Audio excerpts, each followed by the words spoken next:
Good afternoon, everyone. Welcome to Questions About Music.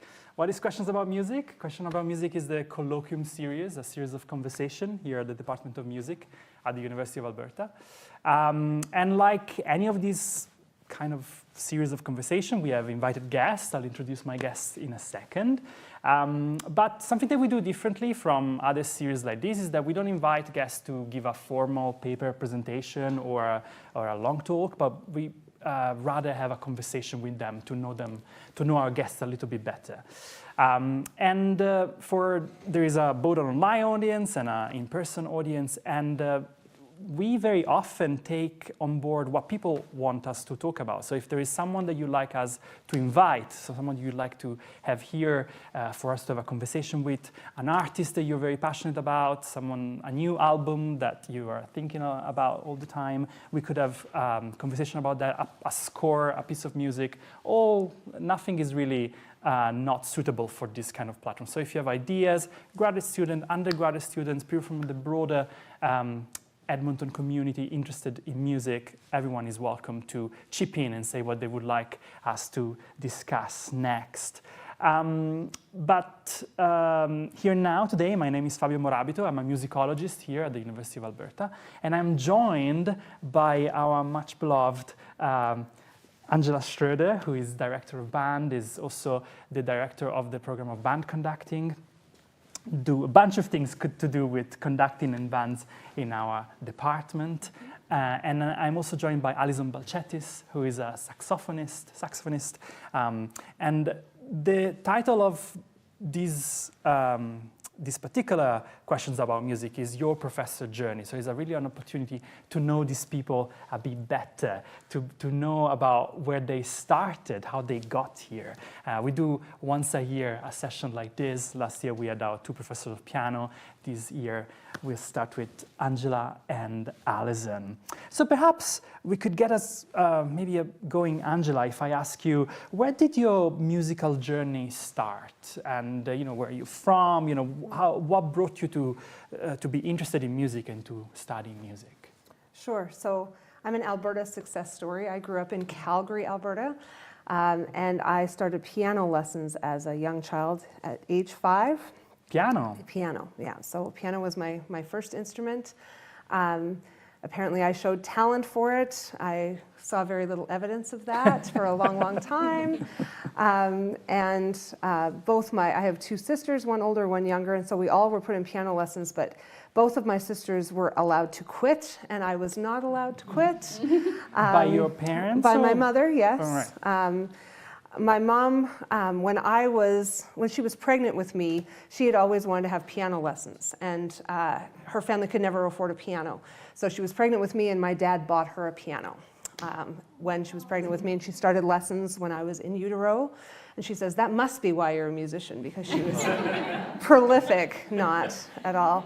But she always she wished that she had had the opportunities to be a musician and study when she was younger. And so I think she saw it in me and kind of pushed the issue because she saw that I actually understood and had perceived talent in me. I liked to sing a lot at the time too, sang in our school choir, played guitar in elementary school. Just everything musical seemed to click for me. But never ever saw myself taking it that seriously. I got into junior high school band and picked up the trumpet. And I'm sure as many of you, I was the best. And was celebrated by all of my teachers. Every band teacher I had kind of put me wherever they needed me. I got sent to the percussion section to tune the timpani. I took home a snare drum because I had good rhythm, and played trumpet, played piano. I think I even tried a little bit of euphonium back then as well, but it was too big, and only the boys played it. Even the trumpet, I was the only girl trumpet player. And I think that's important to note too, because I think a lot of those things have changed over the years, but that was actually in my mind. I didn't want to be the only girl in the brass section. But I couldn't make a sound on a clarinet, and to play saxophone, you had to play clarinet. So I might have been a saxophone player, but for my embouchure. So I played trumpet all the way through and then went through to high school. And my mom made me a deal on the piano. If I took piano through grade 8 Royal Conservatory, she would let me quit. So what happened was I got to grade 8 Royal Conservatory, And then I didn't want to quit. Then I thought, okay, I'll stick with it because I started to sound pretty good. And it was something that my peers at school, if I sat down at the piano, I kind of got a little bit of support and people saying, wow, you're really good at what you do. And I think that kind of pushed me forward to keep doing that all the way through high school. So a positive environment, I hear. Yeah, I mean, I think when you get that positive feedback, my older sister who had quit, I used to kind of do like jokes on the piano for her. I would play Peanuts songs and then go into like some crazy hymn.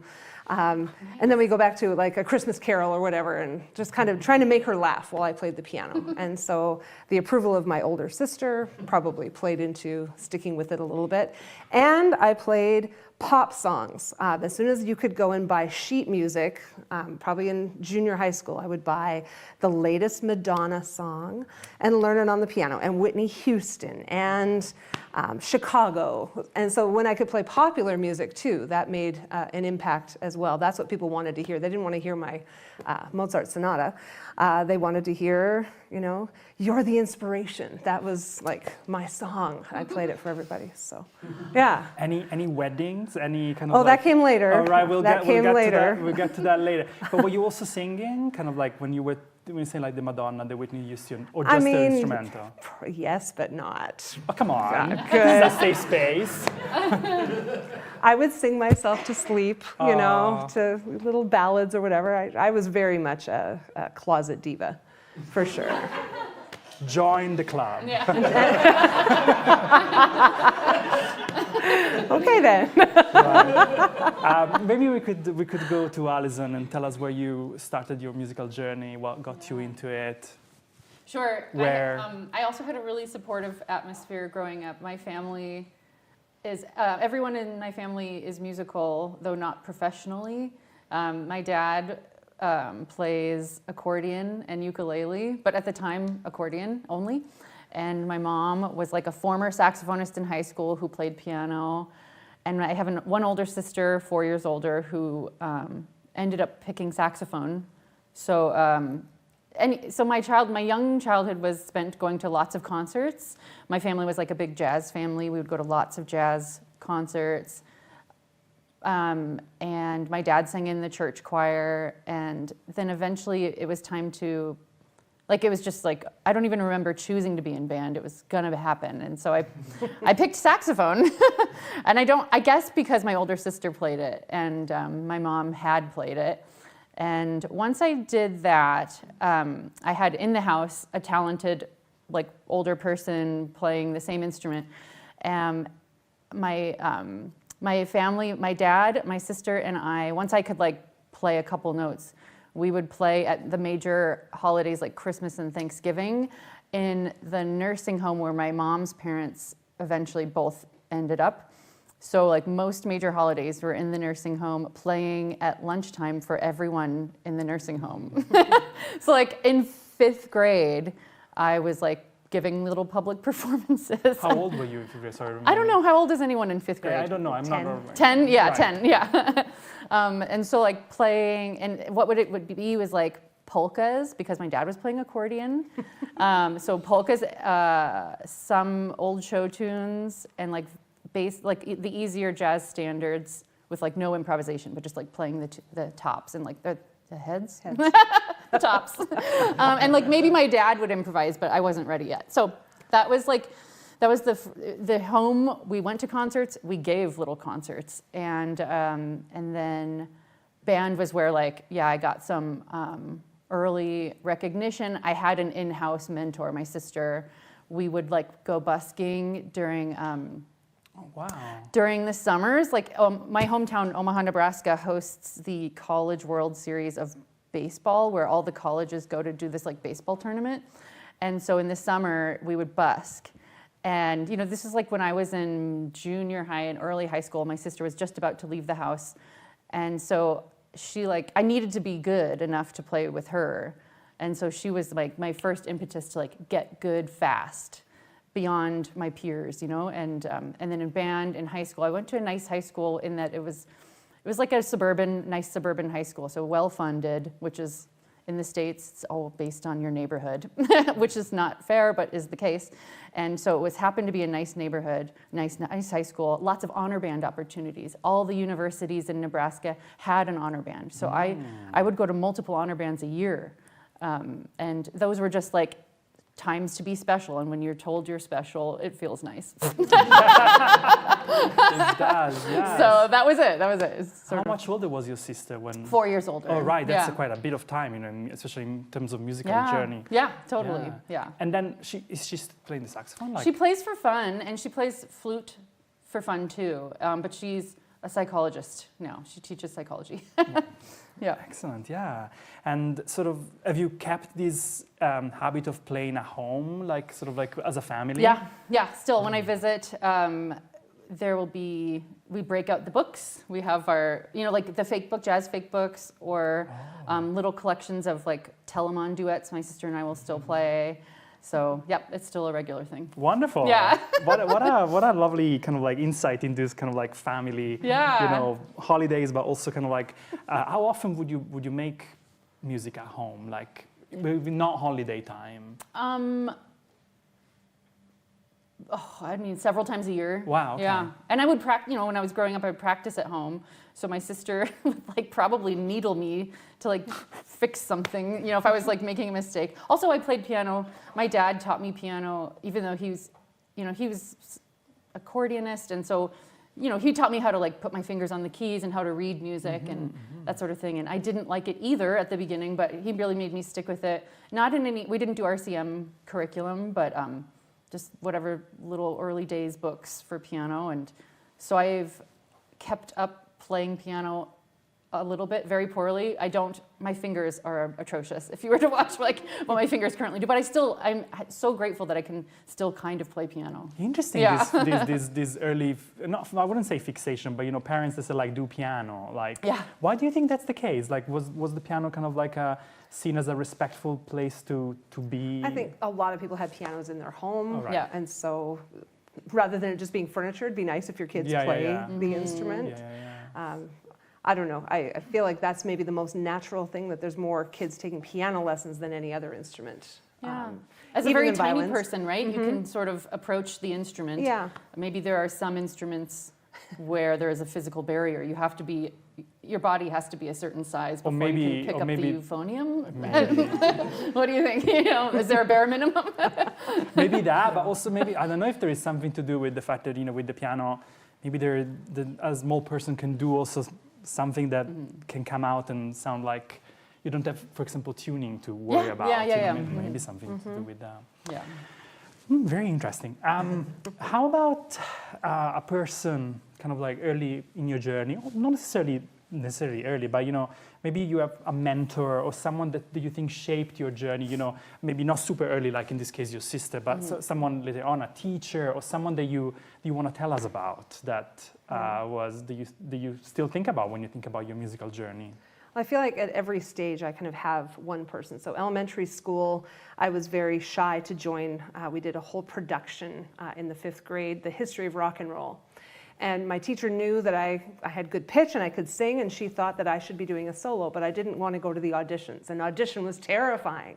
But she came up and she kind of put her arm around me and she's like, let's sing it together. And the pianist played and we both kind of sang, and then she just stopped singing and I kept singing.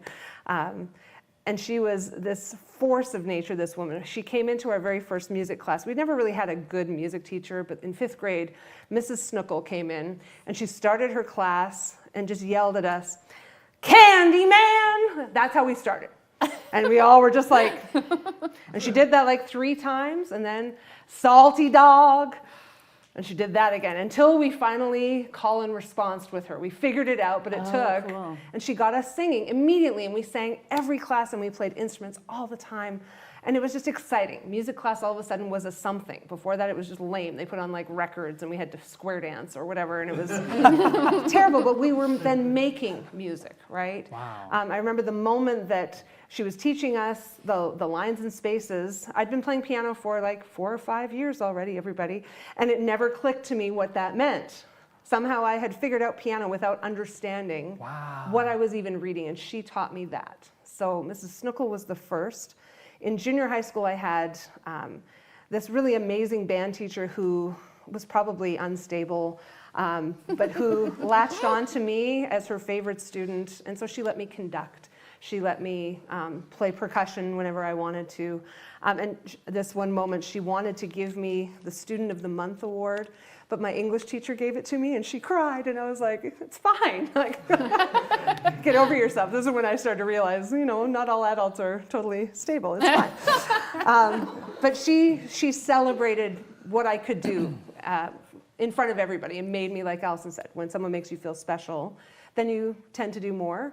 My high school band teacher talked to my mom early on about why is she not taking trumpet lessons, why doesn't she own a trumpet, and got my mom involved in getting me into lessons. So I went to my very first trumpet lesson. I opened the door, and it was my band teacher at the door. I'm like, okay. He's like, hi. He lived with the trumpet player from the Calgary Philharmonic Orchestra. And he's like, you're going to the basement. I'm like, oh, funny. Okay, that was also a little creepy, but it ended up fine. And I started taking trumpet lessons in the basement of my band teacher's house. And then he led my mom to getting me my first trumpet, which showed up under a Christmas tree. With a caveat that I had been saving money from babysitting or whatever. And she said, if you could buy a trumpet for $800, would you do it? And I said, absolutely. So she got it for $1,200, and she said, but you're putting in $800 for your Christmas present. I was like, that's great, that's fine. And so having those people to kind of guide what could be at every stage, I think, and probably you all have the exact same story, right? There's someone who takes us and sees that in us and leads us forward. Yeah. So. And people think about the responsibility that now you have for people ahead of you, people that don't know yet about some opportunities of what could be a path. It's interesting to remember what we got when we were younger, and so what we could do. And even with all of that, I tell this story every year at the Honor Band, that it took someone coming from the university to my high school grade 12 band class to tell me I could study music. I had no idea that this was something you could do.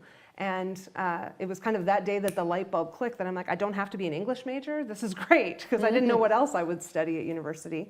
And going to the university changed everything, right? That all of a sudden you were just going to music classes. Oh, we're going to get to that in a second. Yeah, I don't want to jump too soon, but that, again, you go through all of these things. I had finished in grade 12, I did my RCM grade 10 piano. I was pretty advanced, right? That's pretty strong. That's kind of what we expect for pianists to come here. And it hadn't occurred to me. Wow. No one had really no one had said. told you. Yeah. So can you see how important it is to tell people, how good they are, and what they could do with their. Yeah. Because sometimes music job or music career or music study is not the most immediate. In some families, it's not something that people talk about. Maybe some people didn't even know that they could study music, at university. Yeah. But I'm curious to hear from Allison, a person, a mentor, or someone that shaped your journey. Yeah, I'm going a little non-traditional route. A non-saxophonist was very important to me. Luigi Waits, he was a jazz vibraphonist and drum kit player in Omaha, Nebraska, who created a springtime on Sunday afternoons jazz workshop for about 5 or 6 Sundays in a row that culminated in a concert. And so it was like intro to jazz improvisation that was open to all ages. First, my older sister participated. My dad joined in because he was, still like kind of a self-taught accordionist and really liked jazz. And then as I was like tagging along to these drop-offs at jazz camp or whatever, they said, well, you should come too. And so I got thrown into the mix, again, really young. So anyways, I participated for several years, like every spring for about 5 or so years. Luigi Waits was the organizer of this program. And he was also like a very active jazz vibraphonist. For the most part, he played vibes. Sometimes he played drum kit. And eventually he would give me, he would let me sit in just like for a couple tunes when his band would play at a restaurant or whatever. And over time, those little dipping of your toe into the professional world was so formative, because also in jazz, it's sort of, think on your feet, don't make a face if you play what you think is a wrong note, just those sort of little professionalizing things was so valuable. Eventually, he let me sit in with the band, which they played at this bar every Sunday for 25 years or something. They let me sit in and play way before I was old enough to even enter a bar. So they just said, like, you bring your case and just walk in. Don't look around. Oh my God. Don't. Illegal. Yeah, illegal. Yes, it was illegal. But like, he was just like, bring your case and just walk directly to where the band is and don't talk to anyone.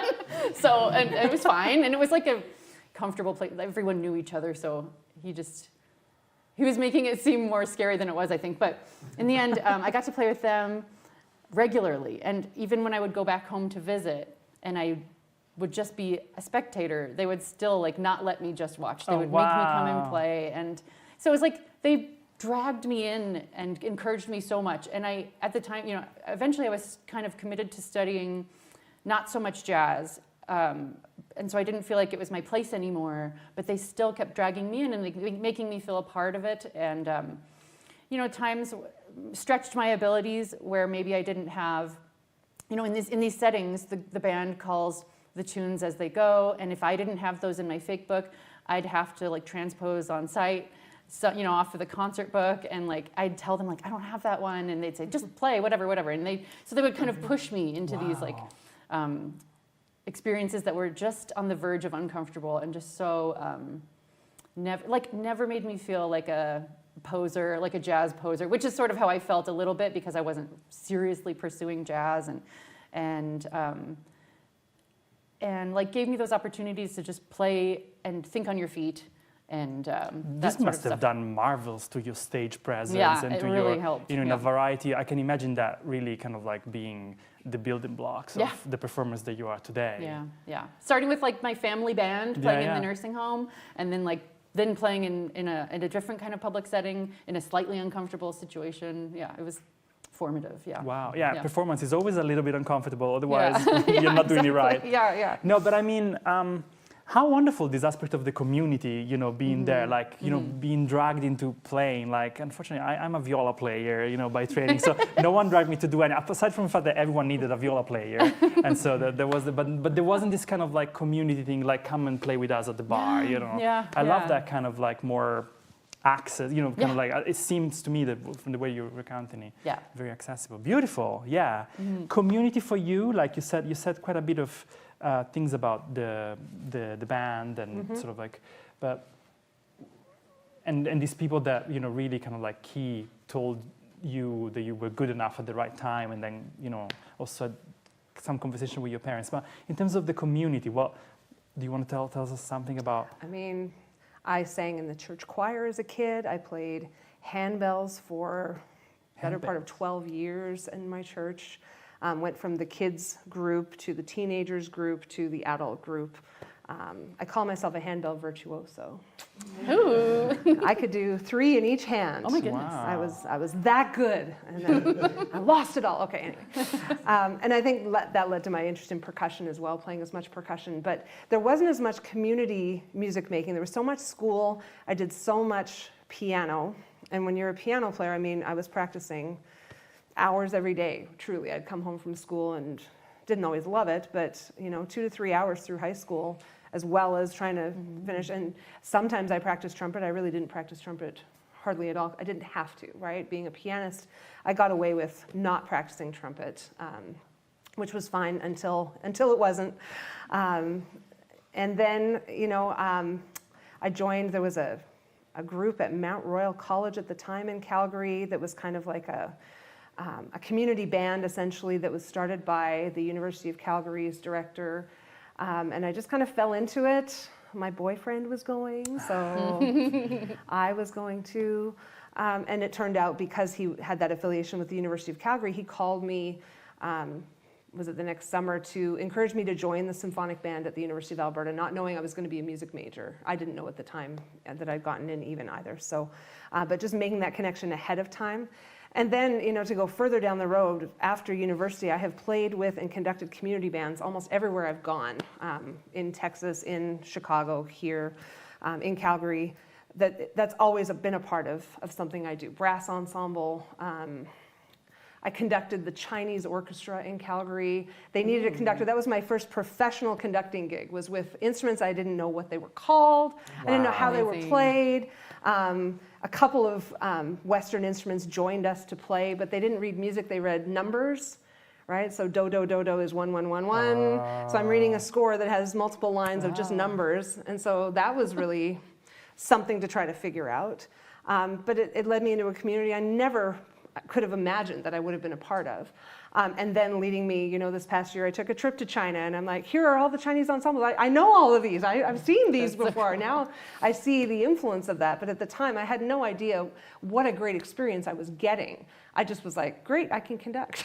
Yeah. And I was terrible, and they didn't care. And they just needed somebody to keep time, and it taught me kind of fundamental skills in a professional environment. The same thing, where I didn't have to be great at it yet, but it allowed me to kind of learn it. So yeah, community is always, I think if you're not a part of community in some way, sometimes when we get into that professional world, you don't want to go another night, right? One more night of going to band? Well, okay. There's people in my community band who are in 5 or 6 groups. They're busy every night of the week, and they're not professional musicians, but they love it. They just love it, so. I love this, and while you were talking, what came to my mind was like, your major in music, you were studying. Your major, probably you were getting trumpet lesson, I assume. Piano lesson at the point at university. Yeah. Oh wow! So you were kind of like. I auditioned on both. All right. And Let's go because the piano professor was a full-time faculty member, now I understand how this all works. The trumpet teacher was not. They put me as a piano major because they wouldn't have to pay for more lessons, right? It's always about money. But I opted to take lessons with the teacher outside, again at Mount Royal College. So I would take a trumpet lesson a week and a piano lesson. And I ended up loving trumpet lessons way more than piano lessons. Hated my piano teacher. And kind of started to resent the piano, honestly, that it just was not fun for me. Everybody around me was way, way better on the piano than I was ever going to be, and I knew that really, really quickly. But I was excelling on trumpet at the same level as all the trumpet majors, and I thought, well, let's make a switch. The university said no. I kind of did an unofficial double major of both instruments all the way through. I did a trumpet recital, I did a piano recital, I did all the things. Rebel. And then a conducting recital after that, just trying to cover all the bases. I want to ask a question to Allison, but I'm going to ask you what brought you to conducting. So start thinking about it. The money. The fame. Famous. It's not bad either. Famous. So sorry about it. Allison, at the risk of because you came to university at the University of Alberta, so we cannot talk bad about your teacher because he happens to be in the room. So we need to be not that indiscreet. But can you tell us how it was coming to University of Alberta when you came here? Like you have here in front of you, how many generations ahead, and they have seen I'm sure a very different place than when you got here. Can you give us some glimpses? Yeah. I thought of coming here when I was studying in Ohio, at Bowling Green State University in Ohio, because some saxophone alumni went to Bowling Green to do graduate studies. So I met and became friends with 2 stunning players. I'll just name drop, Aaron Rodgers and Chris Kovlin, which maybe Bill in the back, I'm sure you recalled, and you still know them and keep in touch. Anyways, they both came to Bowling Green, and when I was studying there, and that's how I just heard of the school, and over befriending them, and befriending them, being impressed by them, that's how it first sowed the seed of okay, well, this is a place to consider, and I then also met Bill Street at conferences, at the big saxophone conferences. I was a regular attendee, and as was he. And so that's where we met. And as you all know, he's a very charming person. That is no surprise. And so there you are. And so you made an impression early on. And okay, and then so between Bowling Green and UofA, I studied in Bordeaux, France. And actually where Bill also happened to study there with the former saxophonist. And so when I was there, I was studying with a woman who had taken over. Bill was on my jury of my final degree, of my final recital in Bordeaux. And so that was like another point at which we made contact. And we had been I had kind of been sending emails about like the possibility of studying, doing my doctorate. And so we would just kind of, were always intersecting at the conferences, and he was then on like a jury of my degree. And plus I was seeing and interacting with saxophonists who had come from this school, who were awesome, who were like the people I looked up to and idolized. So that's why I came eventually. Yeah, amazing. And you know, people take notes. Is there something you respect a lot that you're inspired by?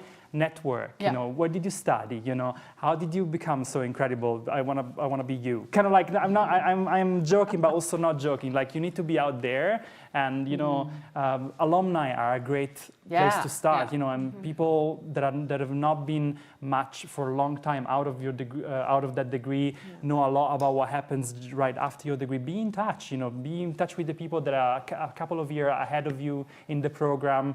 Write an email, send a text. You know, how did you do this? How did you find that school? You know, there needs to be a little bit of you know, scavenger hunt about like what's happening out there, who is good, who is not, who you might find inspiring or not. Like that's on you. Remember, that's part of being a musician, part of being a music person, someone interested in music study in general. Whether that's, you know, playing an instrument, conducting, being a researcher, being a community musician, being a music teacher.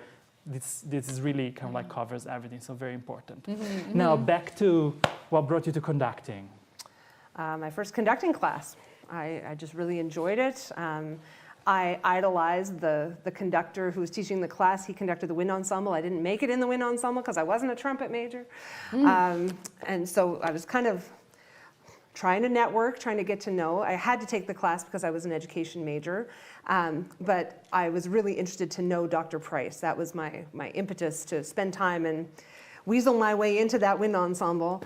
And then there was an ad for a summer program that the University of Calgary was running for conductors, a 3-week, 3-summer fine arts diploma. And I thought, okay, well, Dr. Price is going to be there. I think maybe I would like to learn more about conducting. And I talked to him, and he said, yeah, you should absolutely come and try this out. And I had no idea what I was walking into as a third-year undergraduate student who was so green, with no experience, no anything. And one of the first people that I met was David Maslanka. He was the visiting composer at this first week of 3 weeks. The first conducting teacher that came as a guest was my future teacher, Eugene Corporon. At the time, I had no idea. These names meant nothing to me. I didn't have a clue, you know. At the end of that 3 weeks, I had a clue. I was like, okay, this is what I want. This is absolutely, I will do all 3 summers, and then I will do more. In the process of getting to know Dr. Price, I became his administrator for the program. I organized the band to put them all together. And so over that time, the composers I worked with, Alfred Reed came, Carl Husa came. They had Joseph Schwantner. They had like all of these incredible people. And they came and talked about their music, and then we stood in the evening and conducted their music for them, by the way. Oh, wow. Terrifying. Just like, I did not conduct David Maslanka, I'll tell you that. I avoided his music. As soon as I realized the caliber of human I was dealing with in that moment, I'm like, forget it. I'll just conduct the march, I'm good. It's all good. But that, and the people I met in that program who are now the directors of bands across Canada. Many of those people are the people in the same job that I'm in now, also in the United States. And again, the network of music teachers who came to do this professional development. It was a program unlike any other that's ever existed, to do 3 weeks every summer so intensively with this caliber of people. Wow. And that they all came to me. I didn't have to travel. So you all go and you travel to different places to work with these people. They all came to me. They came to Calgary. Unbelievable. Met my future teacher, Mallory Thompson, there. I got to work 2 summers with her and got to chauffeur her, right? Because Dr. Price knew he could take advantage of me by the time I, weaseled my way in. And I was happy to do it. He gave me his car keys and said, you're going to go pick up all these people at the airport. Wow. So I got one-on-one time with anybody that I wanted to in this program. Incredible. Just incredible. lucky. And it led to me choosing. I could kind of pick. I'd worked with all these people to say, where do I want to go to grad school? I don't have to go and visit them. Now, Mallory Thompson said, you must come to Chicago. You have to come to my program. I'm like, okay, I'll go to that one. And did that. And she, basically said, what can I do for you? What do you want to do? And I'm like, I want to be you. I want everything you said. And she said, well, I'm not leaving my job. I have since said that to many students here. I'm not retiring anytime soon. But she just gave me all of the advice of, here are the things I think you need to do. She told me, this is the music you need to study. This is the experience that you need to have. I didn't have a ton of conducting experience the first time I met her. The next time I met her, she saw a change. She saw that I had done the things she'd asked me to do, which that was important as well, to show that I actually was very serious about doing the thing. So, yeah. And wow. And so I taught in between that too. I was a school teacher. I taught junior high, high school band. It's a varied, that's a long story about all the things, all the places that I taught. The education students have heard it, I think. But, but it led me to go to grad school. Yeah. And I am to do so this. impressed, Angela. Like, I didn't know some of this, but of your story, what really stayed with me of what you just said is like, you're never too green to put yourself out for something that you're passionate about. Don't think about that. Like, literally, that's your job as a student. Yeah. People want you in the room. It brings a richness. So don't think of yourself any less because you see people around you that are more experienced. People want you to learn. So don't feel bad about that. But also, I love what you said about that these people came to you. And sometimes we talk about Edmonton or the opportunity that we have here is like, oh, I have to go to Montreal, oh, I have to go to Vancouver, oh, I have to go to the States. Sometimes amazing people come here. Yep. My suggestion is make the most of the incredible people that come through these incredible institutions that we work at and the incredible, music scene that is Edmonton. So chat with them, try to find opportunities to see them play, to see them conduct, put yourself out there. Like, that's my suggestion. And, with an example like this, what do we want more? It's so inspiring. Allison, tell me, moments that you put yourself out there, kind of like closer to, kind of like we're getting more to where you are now. Or maybe, you could say that, something like that. Or maybe some projects that, as you became more and more the professional that you are now, have guided you as a professional, things that have interests that have shaped in the past, I don't know, 5 to 10 years, the musicians and the teacher that you are. Because sometimes Angela is our director of the band conducting program and the director of bands, but you are teaching so many things here at the UofA. I almost sometimes think about you as someone who has a portfolio of things. You are an amazing saxophonist, but also you teach oral skills, you teach chamber music, so you are a coach as much as someone that teaches saxophone. So tell us about your interest and what has guided or how you got into certain things that really made the musician or the music person that you are today. Okay, yeah. I think the bulk of my performance work is rooted in chamber music, whether that be composed or improvised, and I probably do half and half these days. Improvising or playing composed music. One particular performance that really was like new to me was a handful of years ago, maybe 10 years ago, improvising with a dancer. Oh, wow. Just solo saxophone and a dancer for the first time. And I've since then played with lots of dancers. So that was like the first time of what became a long thing that I continue to do, actually. Working with dance, suddenly I had to consider things like a floor. I've never thought about the floor that I play on before, or lighting. I don't know how often, maybe classical musicians in general maybe have to consider lighting because it's often either done for you or it's just you get what you get. Anyways, like the room, space was something I had thought, I needed to think about in a new way in terms of dance. And improvising while interacting with movement as my partner as opposed to anything sonic. It wasn't that this dancer was making any sound much more. I wasn't thinking about. I only had their movements to interact with and to sort of translate and communicate and like converse with, and so that was suddenly like such an eye-opening experience. And so I've since then played a lot with dancers, and improvising in general. Like even further, like I'll just sort of focus on my improvising work.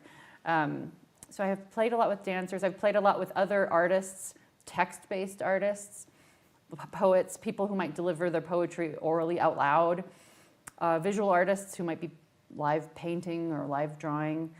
And then most recently, we kind of made it official. We put a name on our group, this group called Echo Radia, which is with a two-person group with myself and Kelly Ruth.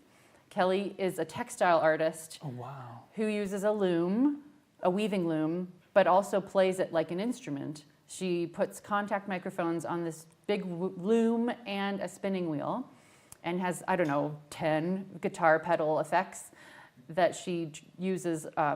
So it becomes like quite a spacey, textured, layered instrument that she has.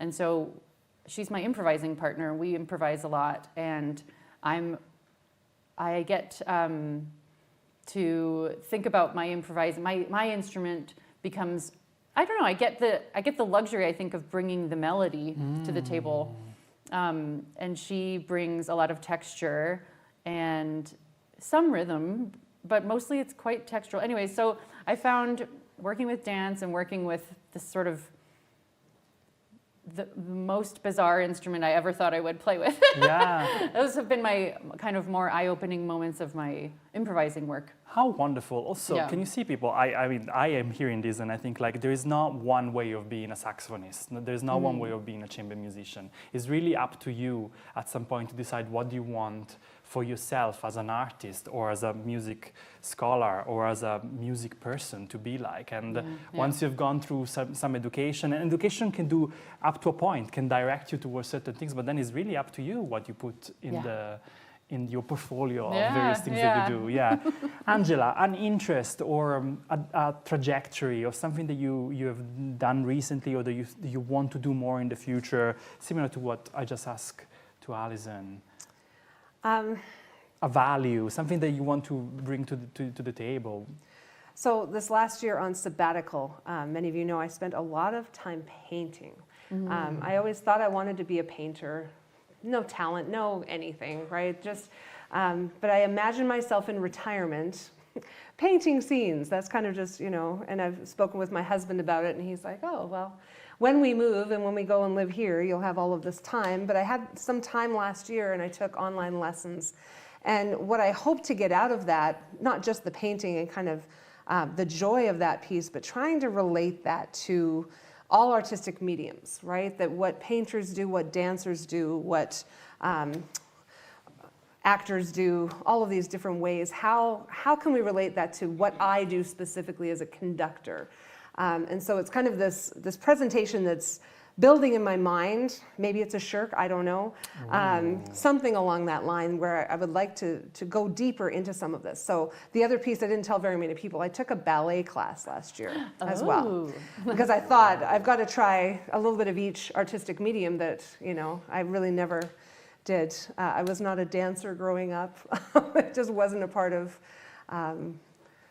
this body, this human being. I'm not the most graceful in general, which is so funny that I'm a conductor now and I use my body. But, and that too, I wanted to see how can ballet play into conducting. Well, here's the bad news. I had a really terrible ballet teacher.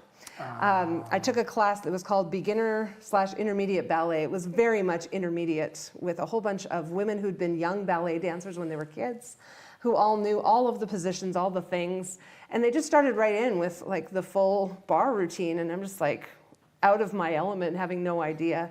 And she didn't help. She really didn't teach at all. So the other ladies in the class taught me, and they're like, just follow her, do it like that. And I'm just watching people's feet. There was no, like if my arms did anything, it was just instinct. I just wanted to stay and not fall down, you know, and not take the bar down with me because it was a freestanding bar not attached to the wall. Everything that could go wrong, I could see it going wrong. But it doesn't mean that there wasn't still application from what I saw going on in other people. And I still feel like that's another class I want to take. I'd like to take a writing class as well. I feel like I have a lot inside of me for writing that just has never come out. There's just not time, because I think to be a writer you have to write, and I just have not had a whole lot of time to write. So the intersection in that way is kind of what's exciting to me, doing music that has some of that intersection, but I'm still so passionate about what I get to do here that I'm excited that I can pick just about anything and give it to my ensemble, and we try. And whatever that means, we grow, no matter what the piece is. There's always something that we can learn. I want to try to find things I've not done yet, and then impart to them things I have done so that they have the benefit of the time that I've had to live with something, you know? So Holst Suite #1. It's coming for you. I think when you have those kinds of things that you can share, that's deep within me. What would a painting, and this is a part of the assignment I give for the Holst piece too, is how do you represent a piece of music artistically, or in words, or maybe in dance? Yeah, you know, yeah. some of you have done this assignment already, and that it frees you from the constriction of just trying to analyze what's on a page and then to represent it with your arms, versus how do I take that into the human that I am, the experiences that I have. How could color play into that? How could my feet on a podium, you know, with you were saying about intention, floors. you know, Right, the floor. and depending, you know, I wish we had more time to work with different rooms. I always say every time we go to the Windspear, there's never enough time to learn the room. You know, it's unfortunate that we don't get enough of that kind of space, but We should take room time, I agree. Yeah, because I rooms mean- shape so much of how we inhabit them and what we do. And so- there's options in there that we've never Yeah, had to considered. play with. The Yeah. curtains that can come down, the whole spaceship. It can be higher or lower, and I feel like that will make a huge difference depending on the size of an Yeah. ensemble as well. And we don't get the luxury of that. It costs money. Everything costs Yeah. money to go But to that but we extent. can. I think we, thinking about these things, you can do it in the small scale here even. There is exciting things happening in Convocation Hall and Yeah. Studio 27. That are going to be changed quite a bit and might make us, behave in familiar spaces in different ways. But what I love about what you just said, Angela, is for me is that you keep putting yourself out there, trying new things. Trying to be new at something, right? Yeah. No, but I mean, you're very passionate about it. Both of you are very passionate about what you do, and I love that you've been not just staying there with things that are familiar, but also trying new things and kind of like, how can I have this interest? How can I pursue it? How can I explore it? And yeah, this is something that we all can think about for ourselves. But I think this might be a good time to open the Q&A. the Q&A and kind of like see if there are people in the audience online and in person that want to ask questions to our guests. Yes. I have one. I can go. I was thinking when you were talking, I mean, both of you, of course, with Allison, your last things, I've seen you and Kelly Ruth play, and it's awesome. I've seen you conduct, and it's awesome. But this is the thing I always think of with like music cities, is that like, it's almost like there's like dozens of music scenes in Edmonton, Yeah.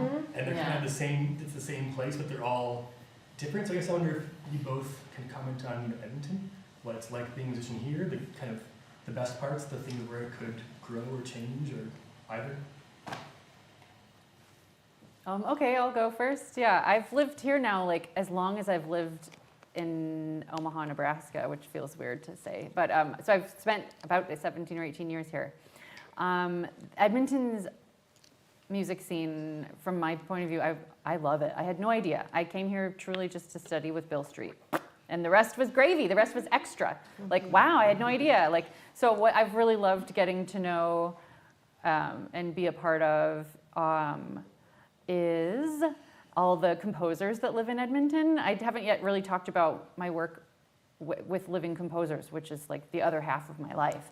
And so working side by side with composers who are writing for my instrument, and I like love that.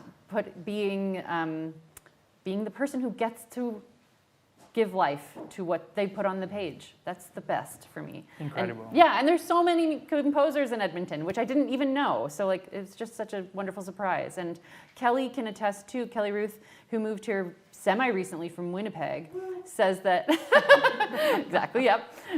She says that she loves how Edmonton, more than other places she's lived, has a more welcoming DIY atmosphere. That if you want to do something, people are happy to make a little room for you, encourage you, and like cheer you on. And there's an amazing noise scene in Edmonton of people who are so encouraging.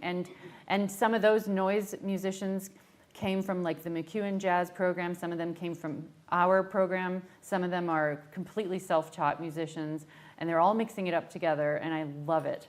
And then I would say like New Music Edmonton is a concert society that was my first sort of outside of school major life activity. I was on their board for 10 years. Wow, and I was the didn't president. know that. Yeah, and I was the president for 3 years, and I actually, before that, I was an employee of theirs for 1 year. I was like a production manager for 1 year right after my degree. They were like my first outside of school music community, and that's how I got to know a lot of composers. That's how I got to know how to like put on shows as a professional. That's how I got to learn the nitty-gritty details of writing grants. I helped write their grants. Anyways, that was a major, large community that helped me then learn about similar communities and pockets of artists in other cities all over Canada, because every big city in Canada has something like a New Music Edmonton, and so we all know each other now. Those are my main pockets of activity that I just love working with those groups of people in Edmonton. But what fantastic opportunities, people. There are so many exciting things out there. Angela, do you want to say something about I feel like the community of wind bands in this area is ridiculous, that there are so many places for you to continue playing. So my big story is always telling high school kids, don't stop, that you don't have to come to university, you don't have to play here. You can play here, but look for the opportunity to go sit next to, I reference Dave, the 90-year-old tuba player in my community band who had dementia at the end and would play a piece and then would put his coat on and be ready to go home. And, but Dave sounded great. And for a student to go and sit next to him, what an opportunity. And so to kind of learn what's available, there's so many of these groups that have crossovers. The Mill Creek Colliery Band, they might play a cornet in that ensemble, and then they play trumpet in the Cosmo Band, and then they play in a big band or whatever. There's so many different ways to be a part of band, and it's why these people I was referencing, they might be busy 4 or 5 times a week just because that's their community. They've built that up. And so trying to find that even post-university, not all of you will go on and have an instant musical place to go. That might be the saddest thing that happens to you is when you leave here. This is such a warm and happy place where you get to do all the things you love, and then we kick you out. And it's like, now what do I do? And I was that kid, so I took a 5th year at the U of C. I'm like, I'm not leaving. I wasn't ready to do my ed degree, so I took my 5th year, and I'd never played in the orchestra. And so I got to play in orchestra for the first time. Things like that, where you have to create those opportunities, but realize how much you are wanted in all of these places. How a lot of places need a conductor that they might not have. The first clarinet player might be conducting just because they don't have anybody, and you want to get that opportunity. Well, go and look for it. There's all kinds of places that need you, or to try out your secondary instruments to get better at that so you're going to be a better teacher. Go and play percussion. Everybody should play percussion. It's just the most fun thing in the world to go and have that experience, and especially for the people who are going to be teachers. And then to make the connections that we talked about earlier, that those connections could lead to the next thing, to the next thing, to the next thing. And every time I think about Allison, your career here in Edmonton, you inspire me beyond anybody because you've done so many varied things, and that you represent what's possible. Because we don't need, another saxophone quartet We have a lot of those. And we don't need a string quartet, and we don't need a brass quintet. Those all exist. What are you all going to bring? You know, you never knew you were going to play with a loom artist, exactly, right? yeah, or a dancer or whatever. Totally. But being open to that possibility that's an idea that just kind of came to you, and you were open to it rather than saying that's weird. Yeah, exactly. Yeah. Instead, you went, that's weird. Yeah, that's weird. Cool. Let's do that and try. Really beautiful. Yeah. Other questions for our guests? Yes. How do you balance all these things? You've done so much, both respectively. Dr. Schroeder's heard many of my questions, but like as someone about to leave the program and you have all these opportunities, how do you make sure you don't get sucked in and like burn out trying to do everything all at once? I feel like you just have to let it feed you, right? That the things we do are who I am. And so that, I would say it changed, that the idea of balance, as soon as I had a full-time job in a university, that was different. As soon as I was a mother, that was a different thing as well. And so there's different pockets of how I create balance. But I'm busier now than I feel like I've ever been in my whole career with, you know, ensembles or boards or travel or all of the different things. And yet I've never spent maybe so much time trying to work with my own children on their music, right? And so trying to figure out what are the pieces of your life that feed you in the moment. When I'm at work, I'm at work. I focus and get as much done here so that I'm not taking it home. As much as possible, I try to not take it to my home. But I have rehearsals, right? And then this last weekend I had 3 days of being away from home. And so you have to realize that it's always going to be that give and take. I caution people about, you know, the life you choose and who you choose to live it with really matters as a musician. Some people make it work with another musician. I don't know how. And so I sing the praises of my husband forever and ever, amen, because he has enabled me to be the musician and parent that I can be by picking up the slack when I'm gone for rehearsal in an evening. I have someone who can take care of the other end. And I know that is not true of everybody. And I know what that means, that our lives are some of the hardest lives. And so I want you to really think about that as you go forward, that as a music teacher, you have to really try to value the time you have in a day and realize that you have to put in extra time. There will always be extra time. And I mean, that's for all of us as musicians too, but as an educator, it's different. The kind of time that you put in is very different. And so understanding I'm going to give it this time, and then I'm going to shut it off. And you must shut it off at some point, right? Some boundaries are important. Boundaries is a good word. Totally. I don't think I've got that all figured out yet, but It's work in progress for everyone, I think. I think so. Yeah, and I it changes, as you said, that, you know, you went from being, you know, when you're looking for a job, you might want to invest a little bit more. When you get a job, then it's like, okay, let's look at something that is healthy, and, you know, I need to exercise as well. I need to, I don't know, walk my dog, you know, that kind of things, you know. Those things are create who we are. Do you want to add something, or? No, I think that's great. Covered. Yeah, It was amazing. Any other question? Maybe, yes, please, go ahead, Amy. It's just, sorry, I'm trying to word this. I've been thinking about this year, going, you know, halfway through my second year of university, through this degree, and I've especially noticed this year, there's this overwhelming feeling of like, so many things I want to do in terms of music, in terms of my degree, in terms of composition, saxophone, piano, this and that and everything in between. And I have my whole life ahead of me to do it, and yet there's still just that overwhelming feeling of wanting or having to do it as quickly as possible, or as possible, I guess. So how do you, I guess, counteract that? Do you want to give it a Yeah, sure. I can say no. So I have 3 degrees. So I've had the Bachelor's of Music student experience, and then a master's degree, and then the time I spent doing my doctorate. My bachelor's degree was it's like a music performance and music education sort of double major. So I felt maybe like you that I had a million things to do, and so much coursework. Yeah. Then, I mean, I'm not saying the answer is do 3 degrees, but I am saying the bachelor's degree was maybe the busiest I'd ever been and have ever been. in terms of like time. I've never had enough time. So I'm just saying it's temporary. And it's not, if you were to stay in school, if you were to get further degrees, they're not all the same. They won't all feel like that. And I guess that's it. This won't last forever, this time period, which is good and bad. It won't last forever, but it's not always going to be this busy. And then like when you have free time, maybe in a couple of years, I mean, when you graduate, that's when you, maybe that's when the rubber hits the road of like self-motivation, which that can be like the opposite side of the coin of like your problem right now is like, I never have enough time because everyone's telling me what to do. But when they're done telling you what to do, it's like, what? So self-motivation, that's when I think, know that that's coming.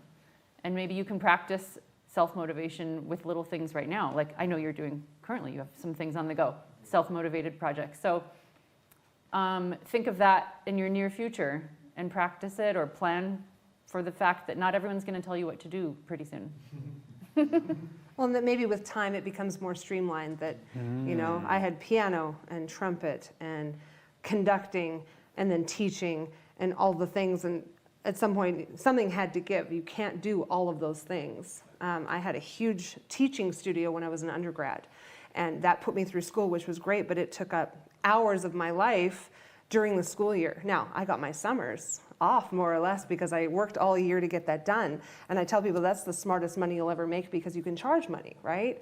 But at a certain point, you have to decide, I can't keep up my piano skills. I cannot keep up my trumpet chops.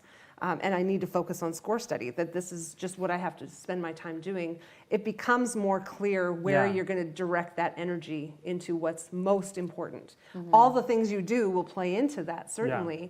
And you can keep doing, I kept playing trumpet. I didn't practice trumpet. I played trumpet in many ensembles and only practiced when I had to make sure that I didn't humiliate myself. But at a certain point, it was all about, I'm now a conductor. That's what my focus is. I'm going to grad school for this specifically. So hopefully it comes to that point. Yeah. That you don't feel so squirrel yes, about all the things because we're giving you all the things. Yeah. That's the point of this degree. I was about to say education, at this point should feel a little bit like that. You're trying a bunch of things, before you decide, I want to focus more on this, conducting, or composition, but if you haven't tried yourself on the small scale, how would you know? So that sounds... But also trying to please every master in your life. Exactly. At the university. We understand that everybody has demands depending what it is. You have to get your theory done by this certain time, and we have a concert at this time. And so the pressure comes in those bursts of this one has to happen and this one has to happen. No. It will not always be that way. No. And honestly, we've been talking about this as a faculty this week. Secretly, we want breadth of education for you. And we know that even though we put pressure on you to accomplish your repertoire for band and your scales for my lessons and your theory assignments and history stuff, we do know that none of us thinks that our stuff is the most important. I feel like no one in the faculty thinks that. We all know that you need to allocate, sometimes unevenly, your goals. And we're actually working on that right now. To make that even smoother. Yeah. And I think this is a great place to stop, but not before having thanked my two guests that really made us, inspired us and told us so much about themselves, and we're also vulnerable, and I really appreciate that. So thank you so much.